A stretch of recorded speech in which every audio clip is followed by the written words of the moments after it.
Sejarah laga terbuka di Liga SPK ini satu pelanggaran tadi. Syadaralun, sebanyak 16 tim sepak bola dari seluruh kampung yang ada dalam wilayah Kecamatan Simpang Keramat Aceh Utara mengikuti Liga atau SPK. Sehubungan liga yang digelar Badan Kerjasama Antar Kampung dalam Kecamatan Simpang Keramat ini menganut sistem kompetisi penuh, maka turnamen ini akan berlangsung selama 116 hari, yakni dari tanggal 20 Mei hingga 20 November 2023. Turnamen ini secara resmi dibuka oleh Ketua DPRA Saiful Bahri alias Pon Yahya dengan ditandai pelepasan balon serta dilanjutkan dengan tendangan bola perdana oleh Ayah Kuari selaku tokoh KPA wilayah Paseh pada Sabtu 20 Mei 2023 sore di lapangan Simpang 4.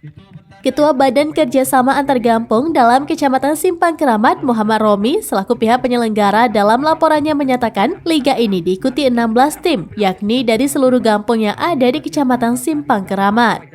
Tujuan liga ini guna mencari bibit pesepak bola dalam wilayah Kecamatan Simpang Keramat sebagai ajang silaturahmi serta dalam upaya menjauhkan generasi muda Simpang Keramat dari bahaya narkoba. Berjalan bisa jadi lebih kurang 5 bulan atau 6 bulan.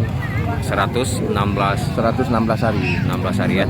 Tujuan dari turnamen ini sendiri atau liga ini sendiri?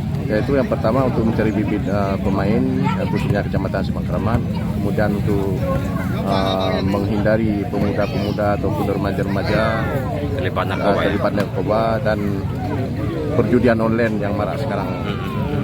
Itu tim berasal dari mana aja? Tim berasal dari Kecamatan Simpang Keramat. Simpang Keramat ya. Simpang Keramat. Penyelenggara sendiri dari ya? Penyelenggara kita dari Forum Musik atau BKG Kecamatan Simpang Keramat.